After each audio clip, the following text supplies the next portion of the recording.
Like there were a few times where I was like, whoop. Yeah. Great answer. You didn't spoil anything. I think that makes sense. Yeah. I think that feels like it makes sense. So what's in this? And, Yeah. Yes. Oh my God. Estamos aqui depois de entrevista com o elenco. Finalmente temos Jamie Campbell Bower. Vamos conversar sobre a 5ª temporada de Stranger Things, toda a trajetória dele na série e direto do Brasil. Welcome, Jamie. We're so happy to have you here. Thank you so much. I'm so happy to be here. Yeah, you've been in Brazil for a few days now. How is it like? It's been amazing. Somebody asked me yesterday, they were like, what's your favorite thing about this place? And no lies, it's the energy. Like I got off the plane and I actually had to call my mum and my dad and I was like, have you ever been to Brazil?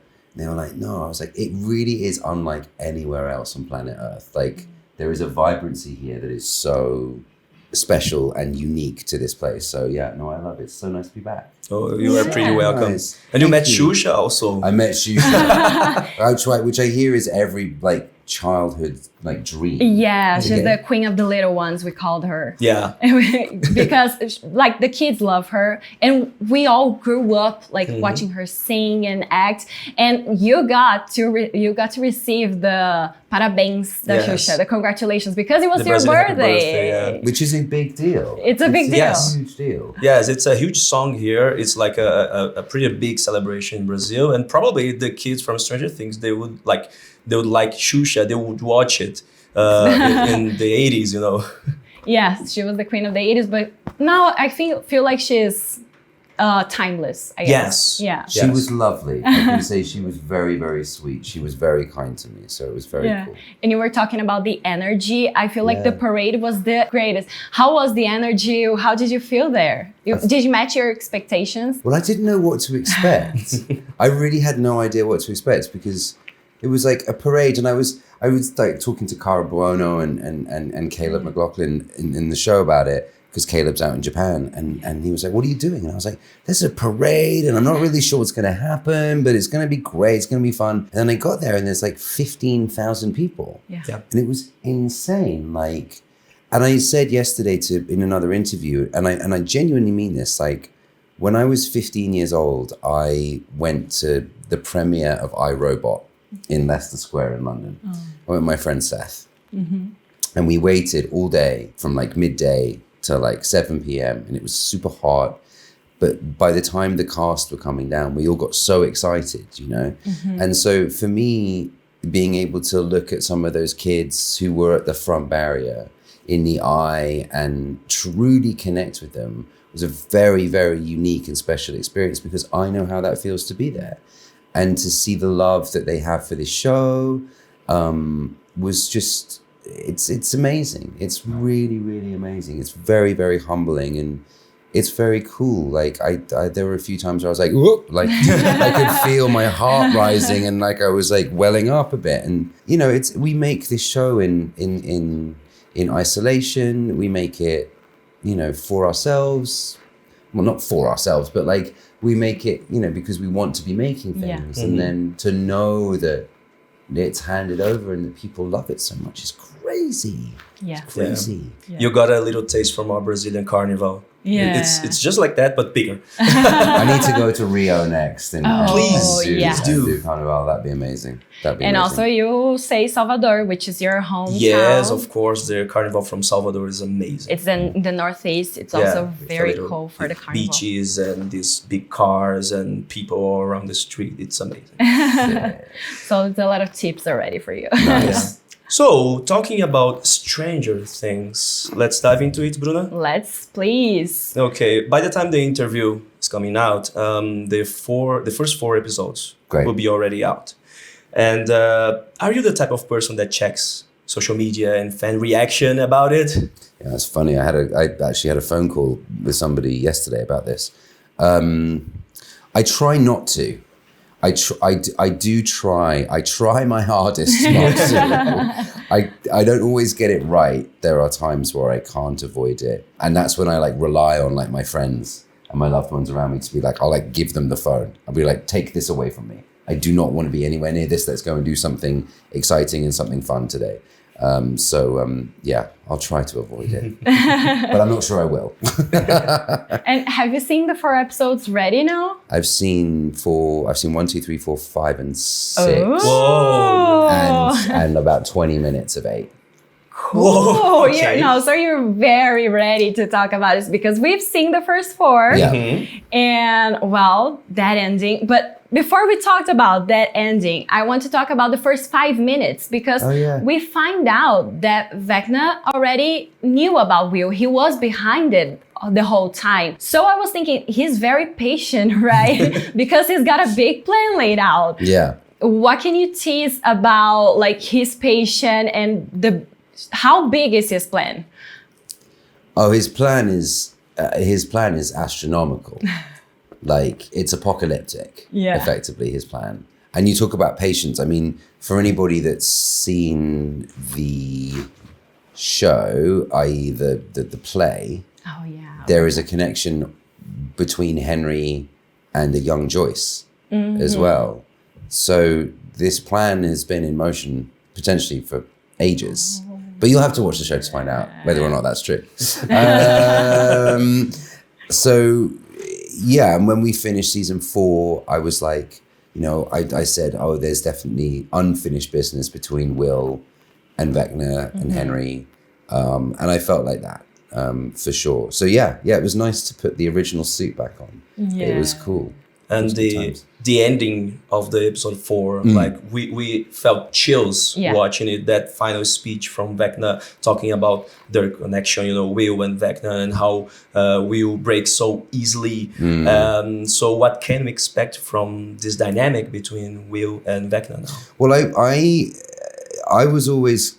I think that I think Vecna needs to be cautious. Would be my response, because I feel the callousness sometimes can be overpowering. So I think Vecna needs to be cautious. What can we expect moving forwards? That's very hard to say without giving anything away. It's quite challenging to navigate that. Yeah. I think that as the story progresses, you'll see the relationship that they had and the experience that they have had has left an imprint on both of them. Okay. A great answer. You didn't spoil anything. I think that makes sense. Yeah. I think that That's feels like it makes sense.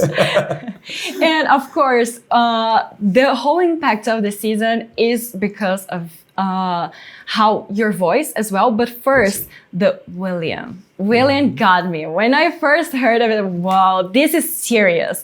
And I heard that it was something you've discussed with the Duffer Brothers, I right? think so. There's a vague memory of this being a conversation that we had. I mean, I always found Henry and Vecna to be a very formal character. I mean, I think there's the fact that there's sort of when he grew up, the time in which he was alive, and also just the way that he is. So I do think I said William, and it's the same way that he says Maxine as well. Yeah. It's just at that point, it's like, no, it's go time. Let's get involved here. Maybe Matt and Ross have a different memory of that. Maybe there was no conversation and I'm just making shit up. But I might be right.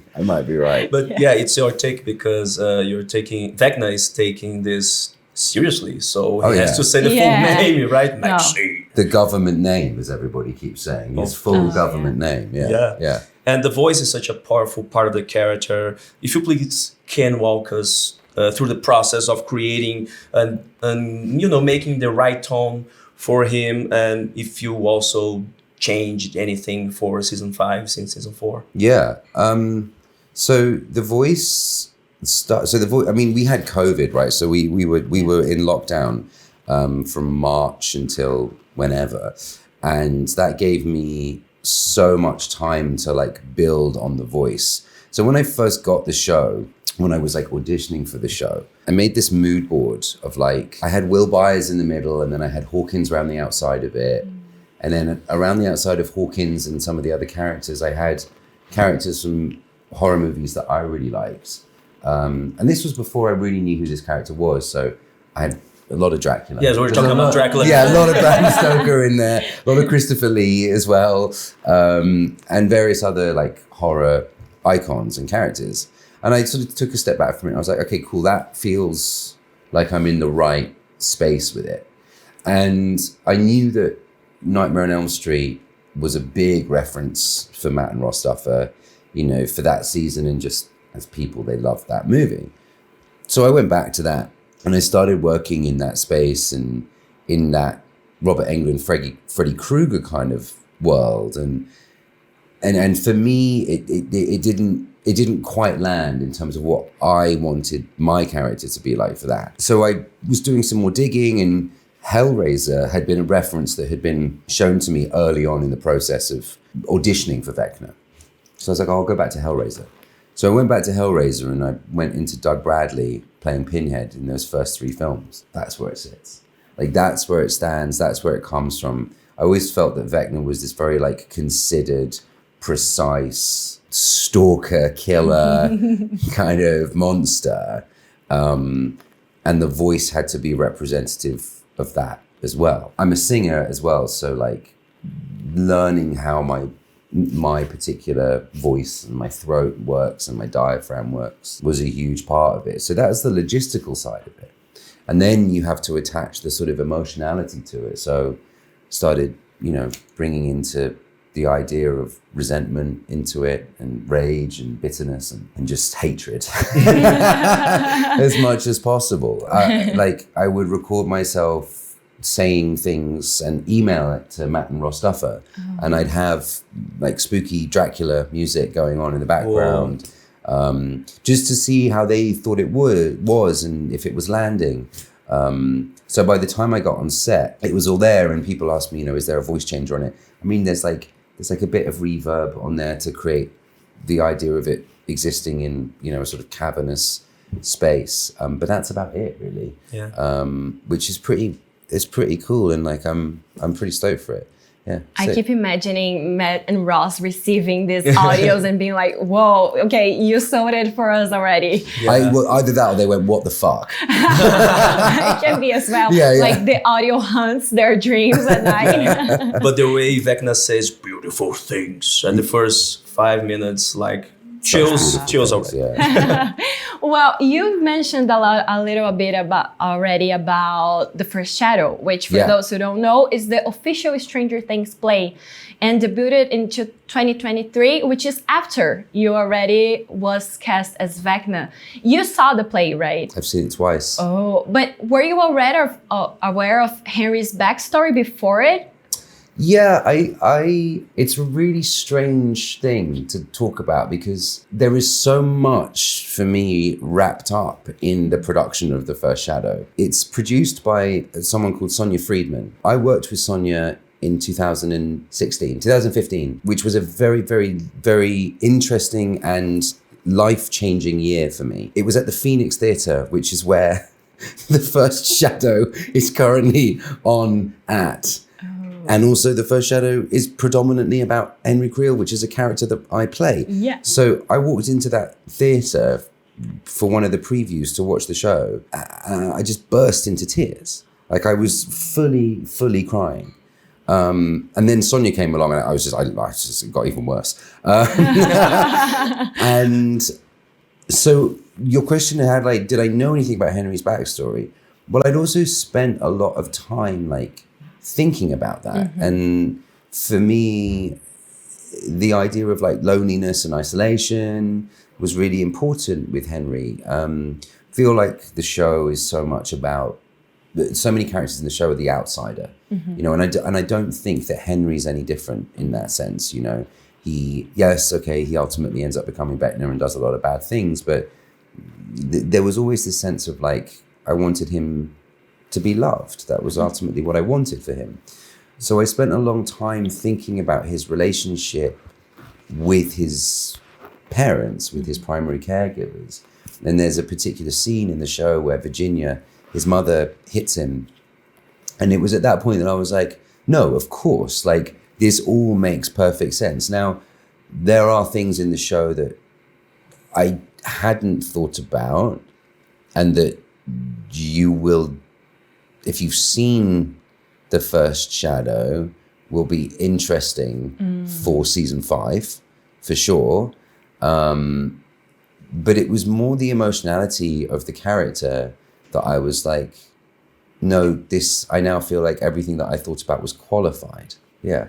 Yeah, and I'll just add a little question here, because we've seen already a little Easter egg when we go through Max's recall of traveling through Henry's memories. Yes. There's a scene where Joyce appears of his childhood, so there's a little Easter egg.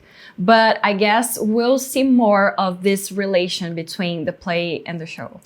Yes, you will. If you've seen the play, 100%. There will be links that you will be able to put together. When you watch season 5. I love that smile. Yeah. I know too much, but I can't tell. I'm being trusted here. Yeah, I know. It's There's scary. a lot of people watching. Yeah. And in season 4, Jamie, we've heard that it took hours for you to get into full makeup and to turn into Vecna. And this actually originated one of our, favorite memes from Stranger Things. Yes, yes, you know which one. I know what you're saying.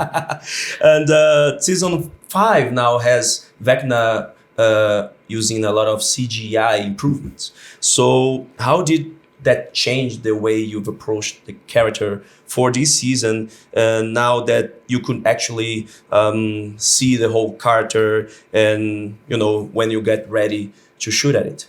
So from a logistical perspective, I always, whenever anybody asks me this question, I have to sort of start off with the fact that, like, at this point in time, everybody's seen the trailer, so we know that there's been a change for this character, right? What that meant for me from a logistical perspective, and what that means in terms of application time and the sort of, simplicity, or not simplicity, but just putting it on, is that this season, what you're seeing is from here upwards is full prosthetic.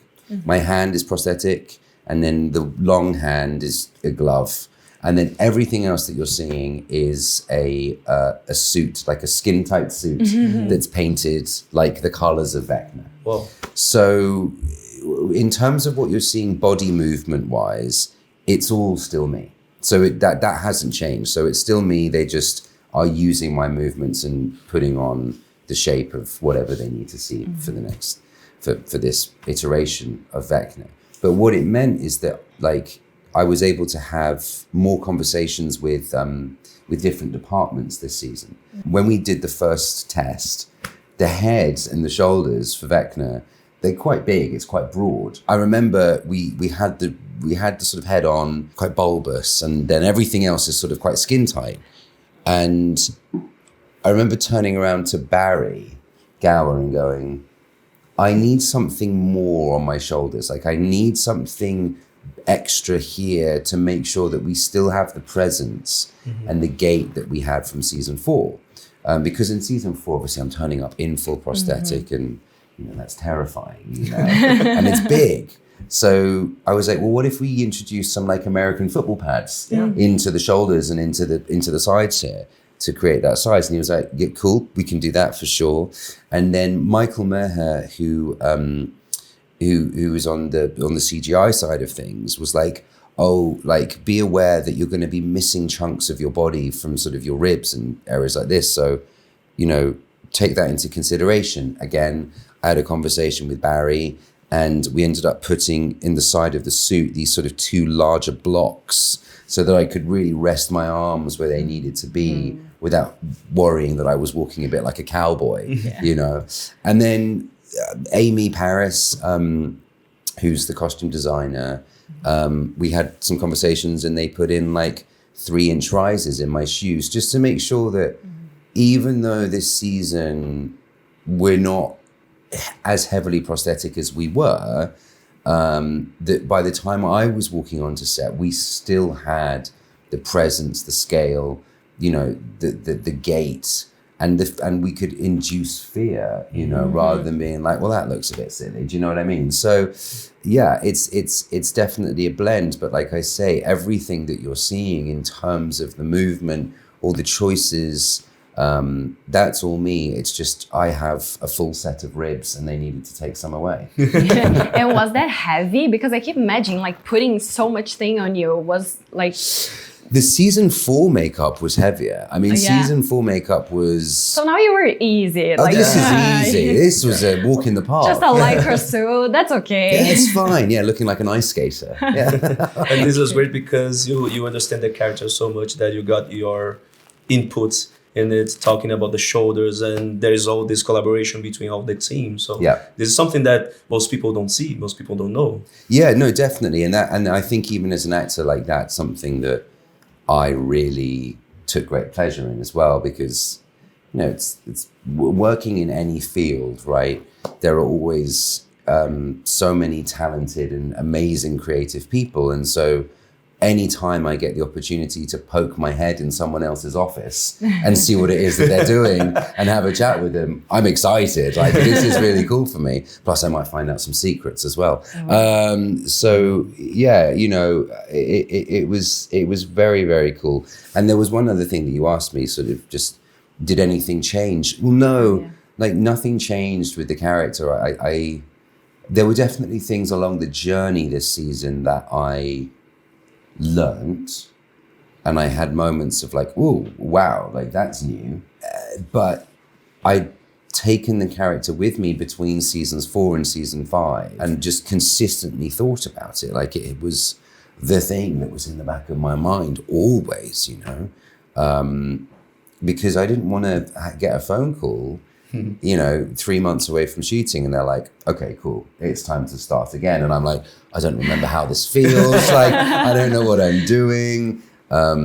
So yeah, I was just very, very much in it from dropping it. Yeah. I imagine. And of course, there is the challenge of sweating, carrying the weight. Yes. But at the same time, the challenge of expressing your emotions through so many layers of makeup and prosthetics.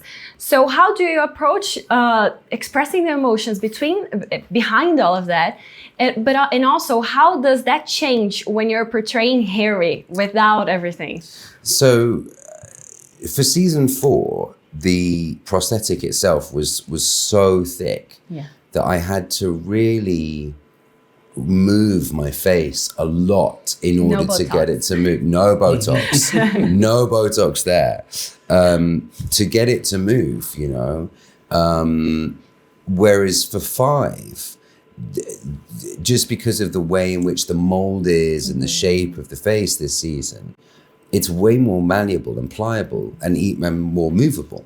And there was a scene that we were shooting. In fact, it's that final scene in episode 4. We were shooting it, and I remember going back to the monitor and looking at the way my face was moving. I was like, oh my God, like it's moving too much. Like I need to just like cut back and just ease off it a bit. And I was like, it's too human. It felt too human actually. So I found a way to kind of get into the space that I needed to be in, just emotionally and also with my face as well. So yeah, it was a balancing act. It was a balancing act. Yeah. And how does that change for Harry? Because now you have to move still less. Yeah. So with Henry, I think with Henry this season, Mr. Watson, you have to. It's important that we understand that what you're seeing is a presentation. Like what you were seeing in season 4 was a memory. It was a reality. It happened. It was an occurrence. Whereas with this season, what you're seeing is like this idea of, well, how nice can I be to make you feel comfortable in order for me to get what it is that I need, basically.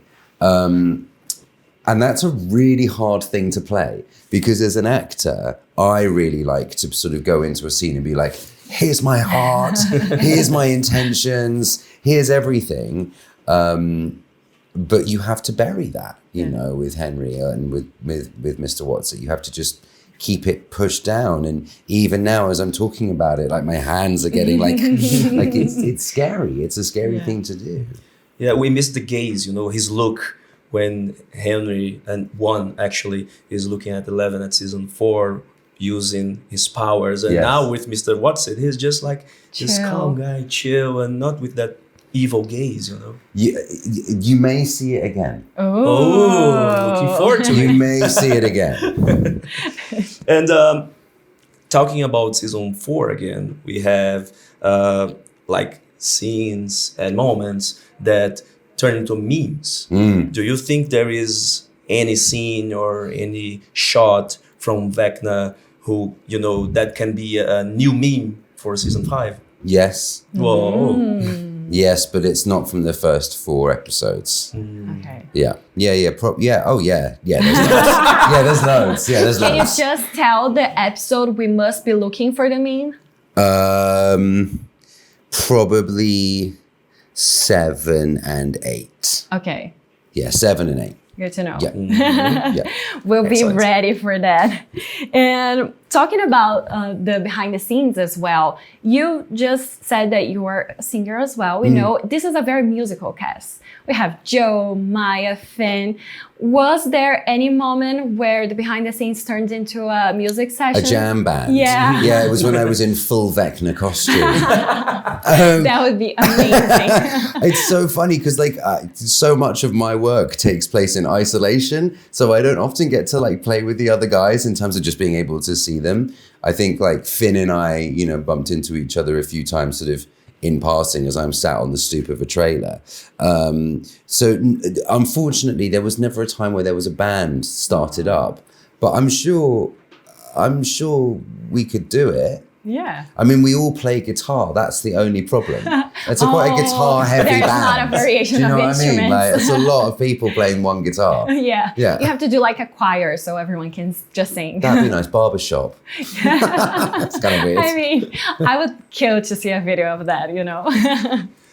You posted a picture of the, you know, when you finished shooting. Do you remember that? Was it the one of me lying down? Yes. Yes. Oh, no, I remember what Yes. you're talking about. Okay. Yeah. You want to know about it? You want to know the context of Please, it? please. Well, that was from season 4. I don't want to post anything from season 5 yet. Yeah. I have a lot. Don't worry. There's a lot Okay. of. Okay. There's yes. For anyone who's seen Longlegs, the movie with Nick Cage. Yes. Yes. Just remember that film and remember the opening of that film because I might have something in that world. But yeah, that picture is from season 4. It was when we were shooting in the snowball scene with me and Millie and Sadie, and I put the song "Goodbye My Lover" by James Blunt on there. Yeah, just why not? Why not? Why I mean, not? Why not? Why not? And so Ross, the tradition of Ross posting on his social media about how many days of shooting. So did you have the honor of putting a marble in the jar, or was that reserved to Ross and Matt only? I never got to put a marble in the jar. You should Oh, really? have. I you never- know? yeah. I've seen a video that Finn put one. I mean, all of the cast should have, because Yeah. how many days? It was a whole year, right? I mean, yeah, I got there end of January and then I left in November. Yeah. Crazy. Yeah. You should have put a one marble in the jar. Yeah. And I don't know if you know this, but there's a backstory that Charlie broke it. Do you know? No. I've seen just the picture, and Ross tagged Charlie in the photo of the jar broken. Oh, no. And I was like, there's a good story there. That tracks, though. I'll be Yeah. honest with you. That tracks. That tracks. Yeah, Good to know. And still behind the scenes, I read the VFX team built a full-size physical dead Demogorgon for a key scene, and that weighed around 175 and 220 pounds. Wow. Did you get to see it? No. Oh, The only time I've ever seen a Demogorgon is when it's been a man in a blue suit. okay. That must be interesting as well. Yeah, I mean, yeah. Not yeah, scary at yeah. all, right? No, not at all. Not at all. Maybe the greatest challenge is to pretend that is scary. Yeah, and definitely. not laugh. And yeah, no, that's a tough gig. I'll be honest with you. That's a tough gig. Good to know. And talking about the emotional side of it, you've Yeah. been in Stranger Things since season 4, but it's like 5 years into the same project. So how was that for you and your career? How's that impacted it? I mean, I would, I'd be lying if I said it hadn't impacted my career.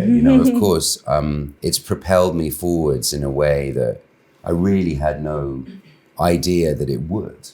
And I mean that in the sense of like, as we grow up and we grow older, whatever given profession, or if we do art, or if we make things, we're all creative, right? Every human being has a unique creativity, but that process develops over time. You know, it shifts and it changes. Stranger Things for me was like a sort of rocket in that space, because I'd started a few years before really, you know, attempting to take great care in development of characters and so on and so forth, and use reference when I could. But for this show, I just felt this immense sense of duty-bound care, really, to what Matt and Ross had created and what all the cast and crew had put into it for, you know, the 5 years before I got there. And so, yeah, creatively, it threw me forwards in such a way. And ultimately, I learned the power of just staying open,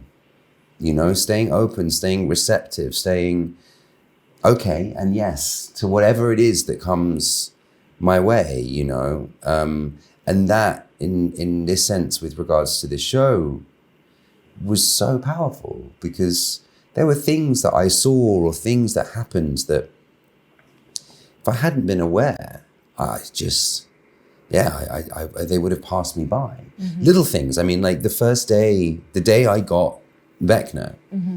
I walked out of my apartment that I was living in downtown Los Angeles.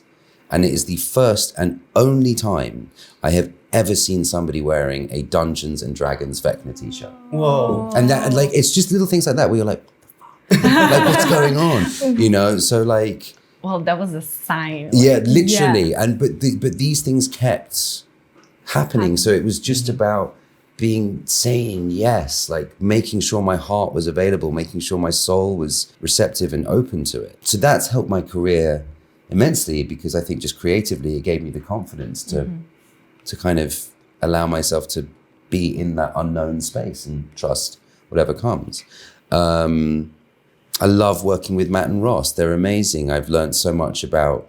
I have designs and desires to be in this industry outside of being in front of the camera. And so working with Matt and Ross, and I've been fortunate to work with some incredible directors, but working with Matt and Ross really taught me more about how I want to exist and what works in that space as well. So, I mean, I could sit and talk about this for another 25 minutes, but I'm sure you have other questions. Do you have the time?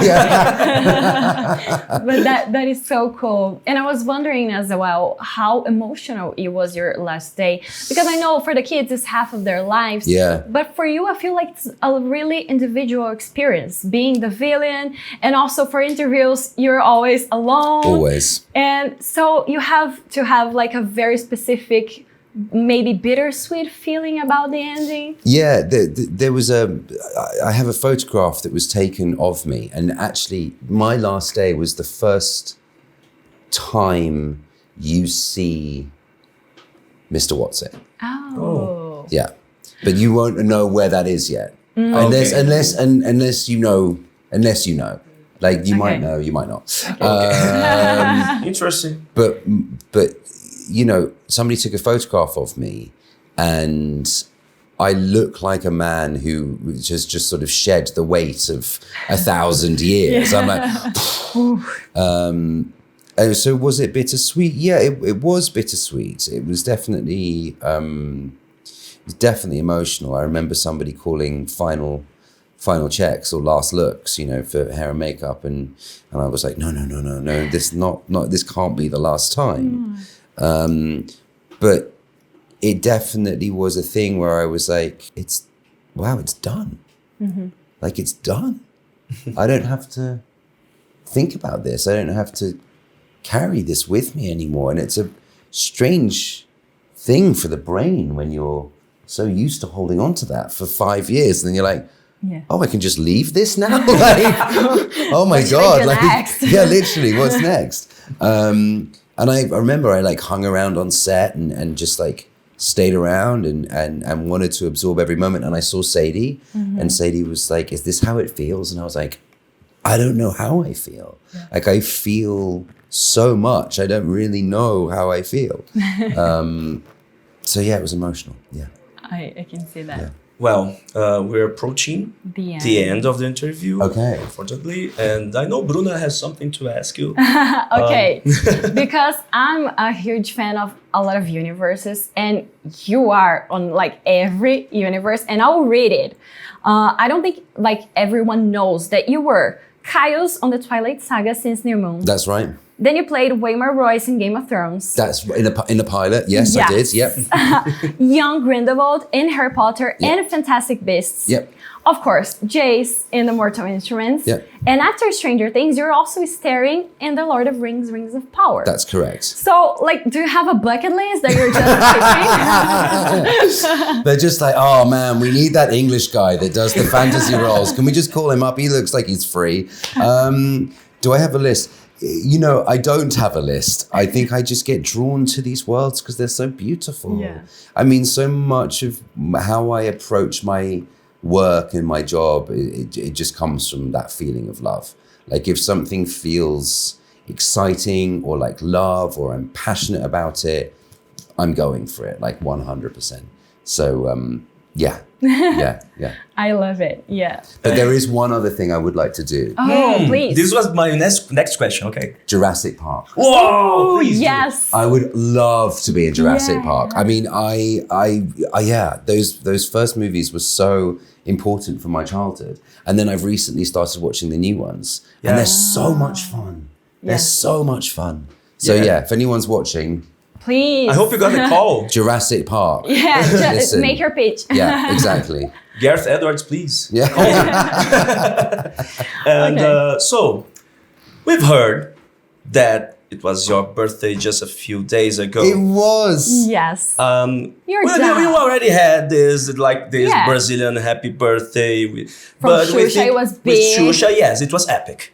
But now we think you need a more like cozy celebration, Yeah. with cake and brigadeiros. And Would that be okay That if we would sing happy birthday for you in Portuguese? lovely. I Yes? love that. Okay, so, So here we please. go.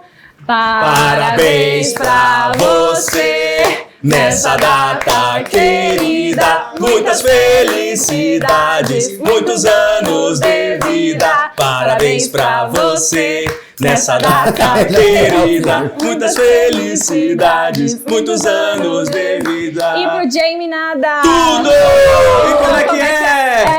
É pique, é pique, é pique, é pique, é pique. É hora, é hora, é hora, é hora, é hora. Ha! Chi! Bom! Jamie! Jamie! Jamie! Now vote out. Yes! And the Amazing. others. Make a wish! Yeah.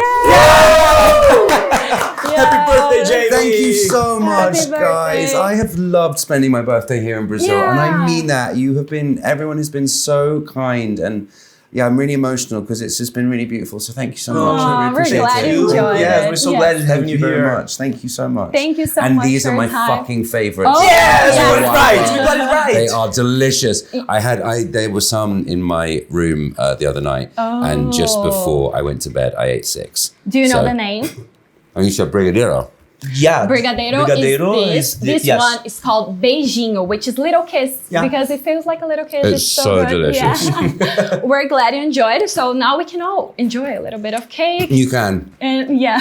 And Yes. also again, Jamie, thank you so much for your time. You're Thank you welcome. for being here for your birthday, for the release of Stranger Things. We can't wait to watch it. Thank you so much for having me. It's been a pleasure to be here. Yeah. So grateful. Thank you. Thank you, Jamie. That's great. Thank you. Let's get Let's our eat, cake. fucking Let's eat, get involved. I'll get a brigadeiro. Oh my as well, god, so please. I cannot.